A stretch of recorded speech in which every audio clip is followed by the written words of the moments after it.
O caso do desligamento do pastor Paulo Júnior da Igreja Aliança do Calvário em defesa do Evangelho. Isso tem causado bastante polêmica no meio cristão. Neste vídeo vamos falar um pouco sobre esse assunto e sobre o que levou o Paulo Júnior a se desligar da igreja, se foi no caso questão de legalismo ou outro tipo de questão. Deixa seu like, curte, comente e compartilha e vamos falar sobre este assunto.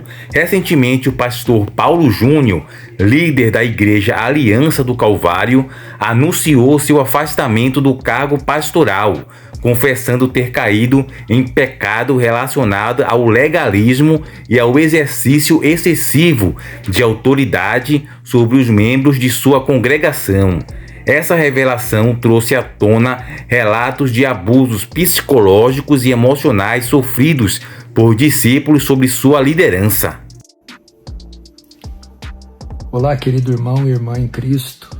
Depois de um tempo ausente das mídias sociais para tratar da minha saúde, eu venho agora a público falar a respeito do meu ministério. Você sabe que 1 Timóteo capítulo 3 trata das qualificações do pastor. Um homem, se quiser ser pastor, precisa ter aquelas qualificações. Nesse sentido, eu quero dizer a vocês que eu pequei ferindo princípios que ali estão colocados. Por exemplo, Paulo fala que o bispo, pastor, precisa ser um homem temperante, precisa cuidar bem da sua família, precisa ser cordato, precisa ser hospitaleiro, precisa ser dado ao estudo da palavra e assim por diante. Não ser violento.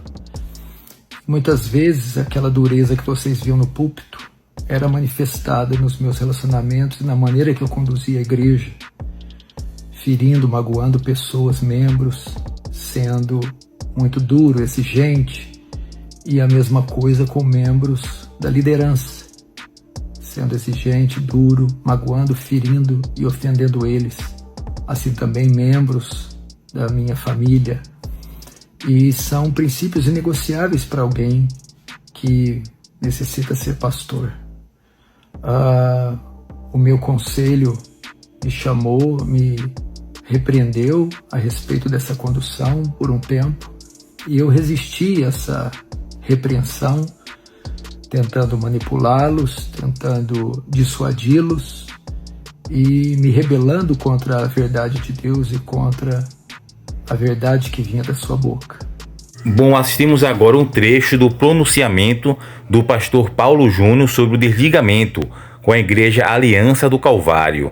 Vamos falar um pouco sobre Paulo Júnior. Ele é conhecido por seu estilo de pregação eloquente e contundente, frequentemente abordando temas como santidade, arrependimento e a necessidade de uma vida cristã autêntica. No entanto, essa abordagem, quando não equilibrada com graça e empatia, pode resultar em imposição de fardos pesados sobre os ouvintes, levando-os a uma vivência cristã baseada no medo e na culpa, em vez de na liberdade e no amor que o Evangelho propõe. Me perdoa. Me perdoa. Confessa. É por isso que você não é curado. Confessa. Dias, eu não estou dizendo de hoje. Eu estou dizendo de dias, semanas, chorando, não orando por outra coisa, não jejuando por outra coisa, não pedindo, até que a convicção do pecado te tome, até que as entranhas, as vísceras sejam comovidas, até que o Espírito te mostre toda a sua vileza, toda a sua negridão, até que você confesse todos os seus pecados. Até o momento, eu acredito que essa questão do Paulo Júnior ter caído não foi muito bem uma queda. Ele, no caso, não foi pego em questão de adultério como outros pastores ou algum outro tipo de pecado no cunho sexual ou de outro gênero. Neste caso, foi uma questão de pecar por abuso do excesso, da legalidade, a questão que o pastor Paulo Júnior, ele sempre beirou ao puritanismo extremo, ao extremismo dos puritanos, aquela questão da legalidade, de um evangelho bem forçado, bem extremista. Ele falava que várias coisas comuns, como jogar videogame, por exemplo, ou qualquer outra coisa, atividade ou um hobby, é totalmente pecado que levaria ao inferno. Às vezes é necessário pregar sobre isso, que tudo que foge do equilíbrio se torna pecado, porque prejudica. Porém, com temperança, com equilíbrio, algumas questões que são simples, que são bobagens, não devem ser consideradas pecado. Enquanto você coloca que tudo, sem exceção, com exagero, extremismo é pecado, acaba dando aquele fardo pesado para os membros que estão ali. Porém, não foi até então, até o presente momento da informação, não foi uma queda de adultério, de traição ou qualquer outro tipo de coisa. Foi mais uma questão de pregar, ou melhor, errar por excesso. Foi isso que o Paulo Júnior acabou errando, até porque as pregações de Paulo Júnior são ótimas. Eu considero mesmo um dos melhores pregadores aqui no país, no Brasil, que realmente prega o evangelho sem nenhum tipo de papas na língua, como a gente pode falar. Ele prega de fato o evangelho puro e simples e verdadeiro, ainda que ele esteja atrelado à questão do sistema religioso. Eu vou fazer mais vídeos sobre isso, que muitos também têm preconceito, desde aquelas questões do Rubens Sodré, aquele que fazia os vídeos sobre os Illuminatis. Ele trouxe também vários vídeos aqui no YouTube sobre a questão do sistema religioso, que está totalmente corrompido. O Caio Fábio também fala sobre isso, e com razão. Tem muito extremismo no sistema religioso, porém não é porque a pessoa está inserida no sistema religioso que ela é um herege, que ele prega errado. O problema não é em relação às quatro paredes, aos templos. Pode ir ao templo sim, a questão que se ensina é o fermento que está sendo ensinado em igrejas neopentecostais, por exemplo, como o evangelho da prosperidade, o evangelho egocêntrico e o evangelho triunfalista. Tudo isso prejudica. Se a pessoa não tiver base, não estudar, não ler as escrituras, o Novo Testamento principalmente, ela é alvo fácil desses falsos pastores. Então, o Paulo Júnior, ele sai totalmente dessa linha. Ele é uma pessoa que prega correto. Porém, uma pessoa que prega o evangelho correto, ela pode sim viver uma vida de pecado, de hipocrisia. Uma pessoa pode ser um falso profeta, pregar totalmente errado, como alguns pastores das igrejas neopentecostais, pregar errado, como Edir Macedo, Valdemiro Santiago, alguns que são considerados falsos profetas, e não viver em adultério, por exemplo, não viver em fornicação, ter uma vida mais regrada. Eles pregam errado, mas vivem, entre aspas, de maneira correta, apesar que pregar errado, ensinar errado, já é um pecado. Já outros podem pregar totalmente certo o evangelho puro e simples, de maneira coesa, como está na Bíblia, infelizmente, adentrar e cair em pecados, que todos nós somos humanos. Porém, que até então, ao meu ver, não foi o caso do pastor Paulo Júnior. O caso aqui, o que dá a entender, é mais questão de autoridade, de soberba, de arrogância, do jeito de tratar os outros, pois ele tinha mesmo um jeito mais eloquente, um jeito mais agressivo, mais ativo para pregar o evangelho, e isso também ele poderia levar para a vida cotidiana. A verdade que vinha da sua boca. Mas depois de novos conselhos e novas repreensões, eles me convenceram do meu pecado. Meus olhos se abriram e eu vi que estava conduzindo a igreja de forma equivocada, pecaminosa. E eu pedi perdão a eles e reconheci o meu pecado. E depois de algumas reuniões, eles entenderam que essas violações, que já tinham um bom tempo, me desqualificavam para ser pastor dessa igreja. E o que prontamente eu entendi: uma desqualificação não temporária, não permanente. Por essa razão, eu quero aqui pedir perdão a vocês, mais uma vez pedir perdão aos membros da igreja que eu ofendi, que eu excedi na minha liderança, que eu magoei, que eu fui além do que um pastor pode ir. Quero pedir perdão também aos membros do conselho, que eu também ofendi, que eu tentei dissuadir ou persuadir de forma a contrariar a palavra de Deus e a causar feridas, mágoas e contendas. E quero pedir perdão também a todos os irmãos que me seguem e que têm algum respeito, apreço, amor pela minha vida. Eu entendo que um homem, para ser pastor, precisa ser irrepreensível. Ou seja, pelo que dá para entender, foi uma questão mesmo de oposição, no caso, um jugo muito pesado sobre os membros da igreja. Eu vejo isso como aquele caso de legalismo, de colocar fardos pesados, de ser um pouco mais arrogante, ou soberbo ou agressivo, mas ele, no caso aqui, reconheceu o pecado, que já é algo bom para poder entender que você pecou nessa questão, que é um tipo de pecado involuntário, não um pecado que você pratica, tipo o adultério, a fornicação ou um pecado de outro cunho. É um pecado que está enraizado até mesmo na personalidade dele. Pode ser o jeito de ser do Paulo Júnior. Tem pessoas que são cristãs evangélicas e mesmo assim tem um pavio curto, tem um jeito mais agressivo, alguns interpretam até como arrogante, como o apóstolo Pedro, por exemplo, tem um jeito mais rude, mais grosso de ser.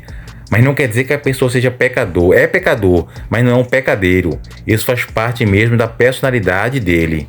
A pregação, por exemplo, com eloquência, é uma ferramenta poderosa na comunicação da mensagem cristã. Isso é muito bom. Grandes oradores podem inspirar, motivar e conduzir seus ouvintes a uma compreensão mais profunda das verdades bíblicas. Entretanto, quando essa eloquência é utilizada para impor regras rígidas e estabelecer um ambiente de controle mais excessivo, podemos dizer, corre-se o risco de desviar do propósito central do Evangelho. Por exemplo, Jesus Cristo criticou os líderes religiosos de sua época por colocarem fardos pesados sobre as pessoas, sem eles mesmos estarem dispostos a ajudar a carregá-los. Em Mateus capítulo 23, versículo 4, fala sobre isso. O apóstolo Paulo também alertou contra o retorno ao jugo da escravidão legalista, enfatizando que foi para a liberdade que Cristo nos libertou. Isso está em Gálatas capítulo 5, versículo 1. Essas passagens ressaltam a importância de uma liderança que guia com amor, servindo como exemplo e auxiliando os fiéis em suas jornadas espirituais, em vez de impor cargas insustentáveis. Olha, esse cabelo tá 2 dedos menor que o que devia. Nossa, irmão, você tem televisão em casa? Nossa, mas você faz academia? Eles acrescentam isso, aquilo que Deus não acrescentou. É comum da seita, é comum da religião e é comum do religioso. Existem coisas que a palavra não diz, ela não diz com relação a esses detalhes da nossa vida social. O que nós usamos? O bom senso. Somos regidos pelo bom senso. Por que o culto é domingo às 7? O culto não é quarta, 11 da manhã? Porque quarta, 11 da manhã ninguém vem. Tem gente estudando, tem gente trabalhando. A Bíblia não manda ser domingo 11 horas da manhã ou 7 da noite. Ela não tem regras. A Bíblia não fala se tem que ter luz aqui ou do lado. A Bíblia não fala isso. Se tem que ficar sentado ou de pé no culto. Então você observa já nesse vídeo aí que o Paulo Júnior não era legalista. Ele até combatia esse legalismo de muitas denominações religiosas dentro do cristianismo que falam sobre isso. Eu vou trazer vídeos aqui no canal sobre essa questão do pentecostalismo, do neopentecostalismo, das igrejas tradicionais, sobre algumas diferenças. O Paulo Júnior aqui, ele está, no caso, falando dessas igrejas mais opressoras, mais legalistas, que fala sobre o corte de cabelo que é pecado, não pode jogar futebol, o calção, a calça, o ir à academia é pecado, esse tipo de extremismo. Ele, no caso, está combatendo e você pode observar que ele não é extremista. Então a gente já pode ver pela pregação que ele não colocava um cargo pesado sobre as ovelhas, sobre essa questão de legalismo. Então seria mais algo interno e não externo ali da igreja, no ambiente, na pregação. Deve ser algo mesmo nos bastidores, que ele fazia algum tipo de, como numa empresa, em que o chefe ou supervisor exige algum cargo que bata metas, essas coisas que o trabalhador acaba de maneira correta até mesmo dizendo que está tendo alguma pressão psicológica ou emocional para bater metas, etc. E ele, como líder da igreja, podia estar fazendo esse tipo de coisa com as ovelhas, os discípulos, discipulado, né? Que ele podia colocar alguma carga pesada sobre trabalho religioso, ou fazer isso, se fizer isso ou aquilo é pecado, se não for a tal reunião. E isso acaba com o tempo mexendo no emocional, que é uma das coisas que o sistema religioso acaba prejudicando quando a pessoa se entrega demais ao sistema. Então pode ser isso, que no caso externamente, na pregação que a gente pode ver, ele não era legalista, ele não era como muitos pastores que exageram, que vão para o extremismo, que não pode jogar futebol, não pode usar short, o homem não pode usar calção, tem que usar apenas calça comprida, jeans, etc. Não pode fazer isso ou aquilo que é pecado. Aqui ele já fala mesmo condenando essas coisas. Gente que condena a pessoa que vai para academia ou que estuda e etc. Então, você observa aqui que ele não é legalista. O bom senso. O fariseu não. O religioso não. Ele quer colocar como lei aquilo que Deus não colocou. Quer colocar como regra aquilo que Deus não colocou. Quer cobrar do irmão aquilo que Deus não cobra do irmão. Isso no individual, mas no coletivo é comum das seitas. Roupa A pode, roupa B não pode. Cabelo A pode, cabelo B não pode. Comum das seitas. Perna lisa vai para o inferno, perna peluda vai para o céu. E eles fazem isso. A criação de regras que Deus não mandou. Entende agora a diferença que ele não pregava sobre questão de legalismo? Dessa maneira, o caso do pastor Paulo Júnior serve como um alerta para líderes e congregações sobre os perigos do legalismo e do autoritarismo na igreja. É fundamental que a pregação do evangelho seja acompanhada de humildade, compaixão e uma compreensão profunda da graça divina. Os líderes devem estar atentos ao impacto de suas palavras e ações, assegurando que estão edificando e encorajando seus irmãos na fé, em vez de desencorajá-los ou oprimi-los. Além disso, é crucial que as igrejas estabeleçam um mecanismo de prestação de contas e promovam uma cultura de transparência e cuidado mútuo.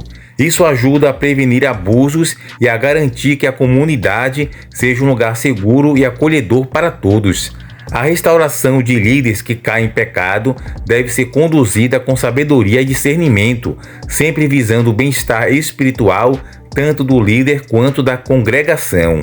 Em resumo, a pregação do evangelho deve ser uma fonte de vida e liberdade, não um instrumento de opressão. Que possamos aprender com situações como essa a valorizar uma liderança servidora, que reflete o caráter de Cristo e promove uma comunidade de fé saudável e vibrante. Possa ter entendido sobre essa questão do pastor Paulo Júnior. Eu não acredito que foi uma queda, até porque a gente carece de mais informações mais profundas. Pode ser que isso seja apenas um começo. Ele não quis explicar tudo o que ocorreu.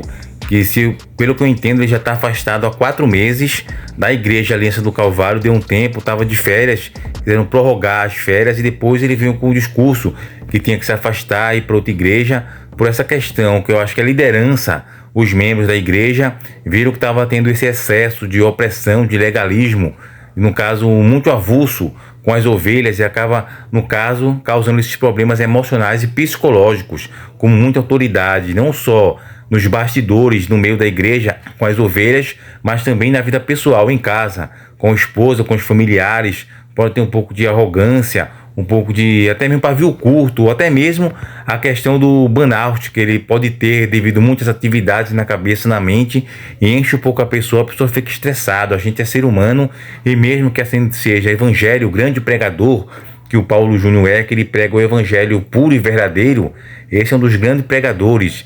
Tanto ele como Paul Washer também, eu gosto muito, que é americano. Ele prega um evangelho de maneira pura e simples, ainda que esteja dentro do sistema religioso. Eu não tenho nenhum preconceito, a gente aqui do canal, com o sistema religioso.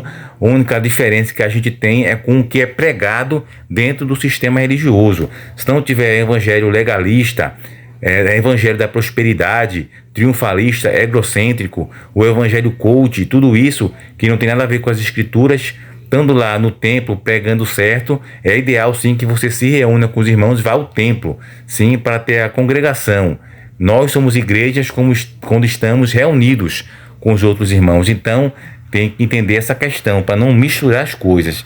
Então, se houve tudo isso, ele reconheceu essa questão de um pouco da soberba, da arrogância que ele teve, não nas pregações, nas pregações tá tudo ok, o jeito que ele prega o evangelho ainda de maneira mais avulsa, mais eloquente, mas acaba pregando, ele não fala heresias, que eu já vi muitas e muitas pregações do pastor Paulo Júnior, há mais de 10 anos que eu venho acompanhando e assisti várias, e é muito boa a pregação dele, não é qualquer pessoa que consegue ouvir. Você assistir qualquer outro pregador não mexe tanto com você, com o seu ego, com o interior. Ele não, quando prega você vê que mesmo ele está sendo profeta de Deus, pregando a verdadeira mensagem que acaba causando desconforto em todos nós que somos pecadores. Então, que você possa entender um pouco sobre esse assunto, a gente não tem tanta informação ainda, o que a gente tem é essa da entrevista que ele deu, ou melhor, do pronunciamento que ele fez, que está se afastando porque caiu. E até então, o que a gente pode dizer, explanar o que a gente viu, a gente resume que essa questão sobre esses pecados, de, no caso, colocar fardos pesados nos discípulos, nas ovelhas, e ele, no caso, se queixar e a igreja, toda a gestão, verificar que está sendo algo pesado, o fardo para os irmãos, que ele não está preparado psicologicamente e emocionalmente a ser pastor de uma igreja. Deve ser isso, apesar de ele ter bastante conhecimento, falta essa questão da mansidão, da empatia. Então, que todos nós podemos orar pela vida do Paulo Júnior, para que ele possa se erguer e voltar à pregação do evangelho puro e verdadeiro que ele sempre pregou. Que você possa ter isso em mente. E também muitos canais, muitas pessoas que não gostam do Paulo Júnior vão fazer vídeo tentando difamar, até colocando clickbait na capa, como se ele tivesse em adultério. Eu vi alguns vídeos que tinha na capa lá, Paulo Júnior caiu em adultério, batia na esposa, etc. Tudo isso é heresia. Eu vejo muitos cristãos que tem canal fazendo isso para ganhar mais visualização. Isso não é certo, não é correto. A questão é passar a informação correta que a gente tem em mão, não visando visualizações, likes, etc. A gente pode ganhar isso, pode visar isso, ter isso como estratégia, mas não fazendo o jogo sujo. No caso, mentindo sobre uma pessoa que prega a palavra de Deus. Então, como evangélico, a gente tem que ter essa questão. Passar a informação, mas a informação correta. Até então, a informação que eu tenho é essa aqui, que ele se afastou devido a essas questões. Então, não foi nada uma questão de pregar o evangelho errado, de ser herege, heresia. É mais uma questão comportamental, de pavio curto, da temperança da pessoa mesmo, que isso, com o tempo, com amadurecimento, com estudo, e é bem difícil, pode ser melhorado. Não é fácil, é difícil, mas tem como. É uma questão da personalidade da pessoa. Como tem pessoa que é cristão, evangelho, e é bastante nervoso, irritado, não tem aquela questão de ser muito tolerante com as pessoas. E tem pessoas que não são cristãs, evangélicas, que são mais tolerantes. Então depende muito. Que você possa entender, orar pela vida do Paulo Júnior, para que ele possa se erguer, e também orar pela minha vida e pela vida dos seus irmãos que estão na sua congregação. Então agradeço, que Deus possa abençoar a sua vida, e até o próximo vídeo. Todos os seus pecados. Você que está voltando para a igreja, como é que está sendo marcada a sua volta? Você está integrando a um clube social? Ou você veio arrependido? Você veio quebrado em 1000 pedaços? Você veio contristado? Ou você veio aqui se socializar? Você veio aqui juntar uma comunidade religiosa? Não, não. Eu fui fustigado pelo diabo, massacrado pelo mundo. Eu estou arrependido, pastor. Eu me arrependo de ser o canalha que eu fui. Eu me arrependo das palavras, eu me arrependo. É assim. Se arrepende.